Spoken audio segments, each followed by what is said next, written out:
Peace. What's good, YouTube? It's Kareem Samadi back again with another video.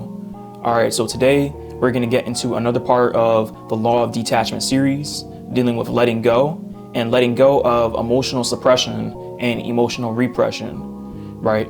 The first things that I really want to touch on is that we can do a million different new spiritual things, occult things, self-help things, and we can still feel problems, right? And a lot of the times why we're here is to iron out problems, right? This is why they talk about karma, because karma is more than just doing things and having things come back to you. You know, what we have to understand about karma is that we have lessons that we have to learn in life, right? And a lot of times when we feel like we have problems, it's because it's actually a lesson that our higher self is trying to teach us. There's a lesson that God is trying to teach you. And that's a huge thing. And a lot of us, we really don't want to face our problems, or we don't want to accept the fact that we have problems, right? I'm here because I actually have certain problems of myself, right? And this life was a way to understand that, and to really for me to really come to a certain way of dealing with that in different ways. Now, the thing is that we have to understand is that not understanding the problem, not understanding the root cause of our problems leads us to more suffering. It leads us to not being able to understand or find the answers. And the thing is, it's always been very simple. Every answer to the questions that we have, to the problems in our life, has always been very, very simple. And you can have as many belief systems, tactics, practices, things that you do as you want, you know, but it's also it's possible to blind yourself, because the thing is, when we fill our lives with all of these things that we think is going to help us understand ourselves, that we think is going to help us iron out our problems, it actually, the more that we have, the more distractions that we have sometimes, right? The harder it becomes to see, because we've added so many different things to our life, added so many different activities to our life, different people, different coping methods, but a lot of it stops us from actually looking within, right? So it won't matter how many times you go to get Reiki healing. It won't matter how many tarot readings you get. It won't matter, how many times you get different readings, get different therapies, whatever it may be, because we all have different ways of trying to cope and understand our problems. But a lot of this stuff is so deeply rooted in you that you have to go within to figure it out, and when we talk about suppression and repression, when we suppress things over and over again, suppress negative feelings about our lives over and over again, or we repress things and we don't even allow ourselves to feel, it just goes straight to the subconscious mind. See, when we do these things over and over again, they become hidden within us, so that we're unable to see and understand the problems that created the reality in front of us. That's what suppression and repression can do. And so you'll be left thinking and wondering what the problem is, but the problem, for you to actually see it, you have to turn within. You have to understand the subconscious root of the cause. Rather than trying to treat it so much, you have to understand the subconscious root of your issue. If you don't understand that, it becomes harder and near impossible, right? Because you're tackling your problems with your ego. When you tackle your problems with your ego, you essentially start to go in circles, because the thing is, your subconscious mind has already created a reality for you. And so your ego needs to find a way to survive in this reality. So the way that it's going to survive is by attaching to its thoughts, emotions, and feelings surrounding the problem, or surrounding the root cause of what created that reality. So if you have a depressive outlook on life, your ego is going to attach to that depressive outlook. If you have a heartbroken and a misogynistic or a misandristic outlook on life, your ego is going to attach to that. And so therefore your reality will mirror that, but you'll never really understand the root cause, because it might have been suppressed or repressed so heavily. And you might think that this is just how people are. Everybody's like this. And it takes the mindfulness away from yourself over time. So this is why suppression and repression, when done over and over again, it actually limits your ability to be conscious. It limits your ability to be self-aware. And so if you're not self-aware and you're not even conscious of yourself, you're not conscious of what's creating your reality, you're ignoring certain things, right? Then it becomes harder for you to actually activate spiritual energy within you, because you're blocking your solar plexus chakra, and your solar plexus is your center of power. But along with that power comes you being able to understand yourself by looking within. And so what we have to understand is, like, it's not about finding the answers, because the answers aren't outside of you. It's about understanding the basis of the problem, understanding the root cause of the problem, right? It's just like if you copy someone's answers and to cheat on a test, it doesn't necessarily make you understand those, the why, right? Whereas if you understood the entirety of a concept, you would never have to use somebody else's answers, right? That's why if you get given a certain test, another test, right, than somebody else, and you try to cheat and you don't have the answers, then you're left, lost in the sauce. So that's essentially what you're doing when you distract yourself with the outside solutions, always trying to search for the answer, right? You're looking everywhere but within. You're not really doing the work. And so I had to learn this so many different times in my life. And actually, after I became conscious, it became hard for me to really, initially it was hard for me to really understand that my reality is still, it's always in my control, right? Despite, however other people may act, right? Other people, they're going to do what they're going to do, especially unconscious people, right? They're going to do what they're going to do. People are going to be the way that they're going to be. But I'm always in charge of how my reality still plays out. Despite how I'm treated, despite what happens outside of me, I'm still always in charge, right? Especially with how I react, and what I do. I'm always in charge at the end of the day. So it took a while for me to really understand that, right? And it also takes a lot of self-reflection and accountability to understand these things. But sometimes it's hard for you to understand, especially when you become used to living a certain way, right? If you were abused in any way, shape, or form, right, you may have become used to suppressing the way that you feel, to repressing the way that you feel, in order to feel like you can survive in that environment. And so the minute that your abuser is no longer there, you're still always in defense mode, and then so when you begin to interact and create new relationships with other people, you remain in defense mode and you don't know why, right? This is really how simple the root cause of our issues can really be. It's always right in front of you, but you can never really see it.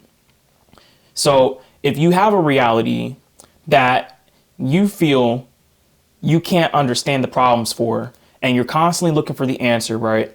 The first place that you really need to look is within yourself, right? Within your past, especially. You really want to take a trip down memory lane, especially during meditation, because you'll be able to open up the subconscious mind as you change your brain waves.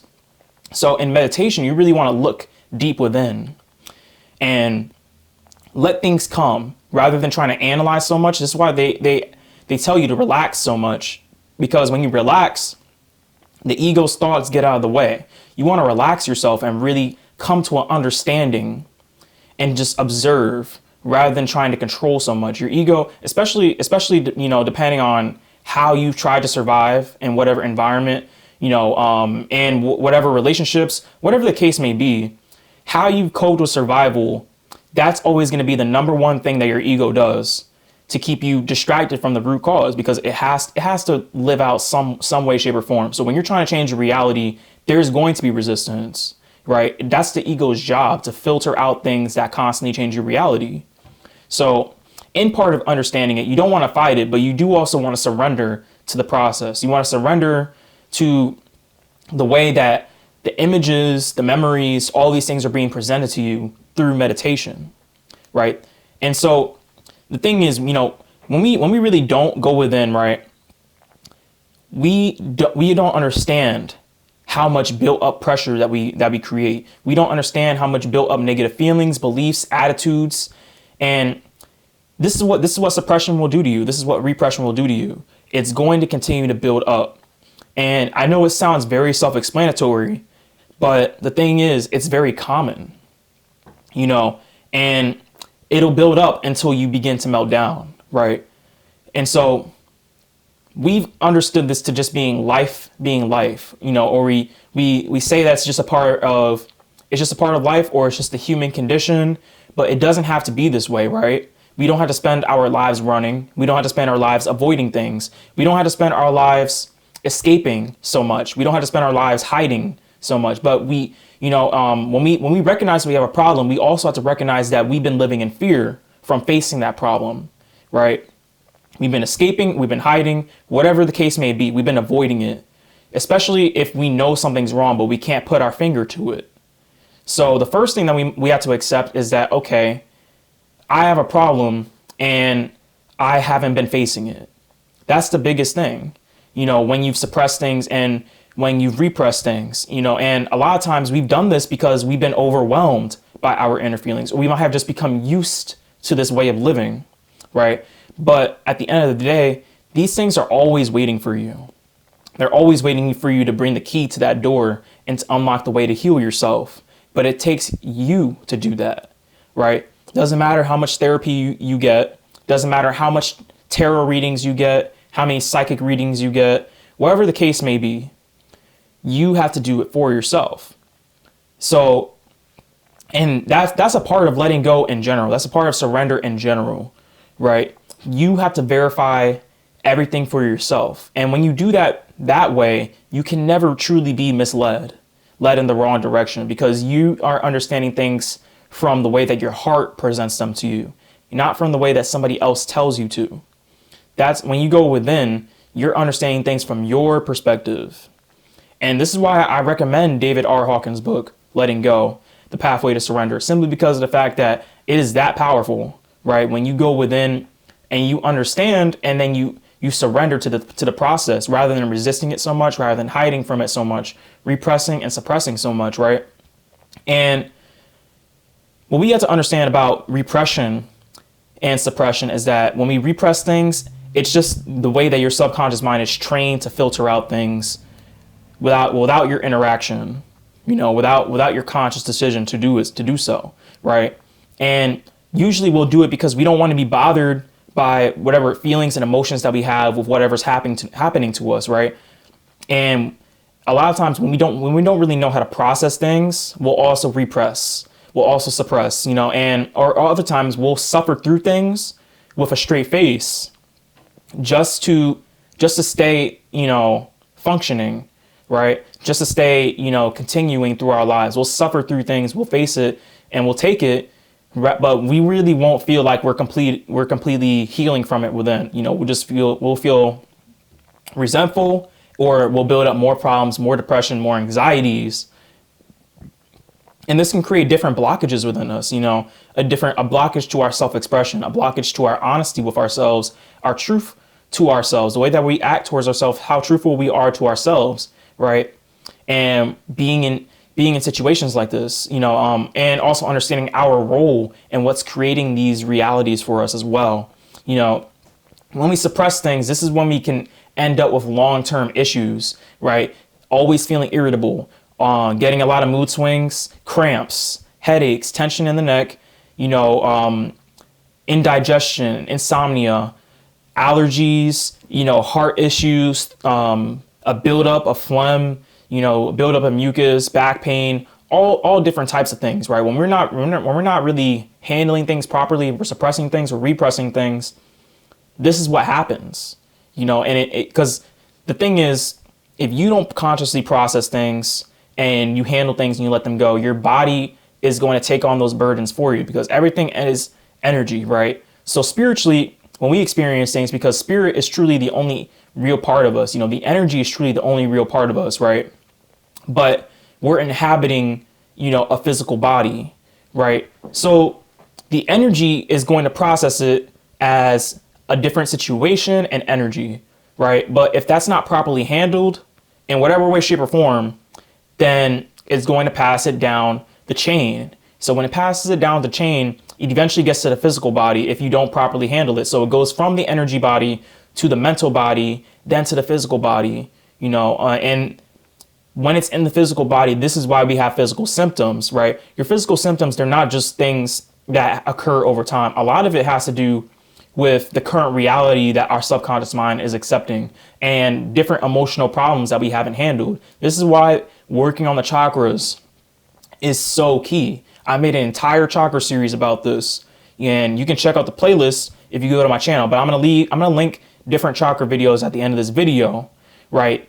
And this is why the chakras are so important, because when we understand the chakras, we understand ourselves. This is why it's so good as an entry level thing, but also, you know, working on the chakras is such a consistent thing. You have to constantly keep doing it because we are constantly experiencing new things every day, right? Especially if we're transforming and we're growing on a spiritual path, we experience different things. So we have to constantly be aware of our chakras, right? But when we have built up pressure, we have built up tension, built up things, and, you know, a lot of guilt and fear around our feelings as well, and all that stuff being suppressed and repressed within us, we become unable to see, you know, the lessons on the spiritual path. So the thing is, a lot of things can build up long term. Where you want to get to is understanding those long term issues, letting them go. And now, after you've let them go and you're dealing with things as they come, now you're much lighter. You can handle spiritual things, and you can handle emotional things with a lot more ease and without, you know, prior programming getting in the way. Right. So chakra work is so good for many different reasons, because before we get into deeper spiritual topics, before we get into magic, before we get into astral travel, before we get into doing things on a higher level, first we have to do things on an inner level first. Right. So that the inner problems don't get in the way. They don't get in the way of our spiritual intuition, our guidance, and just in general, our overall intelligence. The emotions and the feelings won't get in the way as long as we understand how to properly process them and surrender to them, right? Not resist, not fight, not overcome, not conquer, right? See, the thing is, we've made everything to be a battle, right? An emotional battle going on within all the time, right? And if it's not that, then there's some kind of battle between us and the world, right? Some sort of contrast between us and what the world is, right? But when we understand the mind is all, we understand our relation to everything. And we may not be directly the ones controlling everybody in our lives. We may not be the ones directly controlling what's going on in the world, good or bad, but we have to understand our role and how it mirrors different parts of ourselves. When things are favorable and when things are unfavorable, we have to understand our role in everything.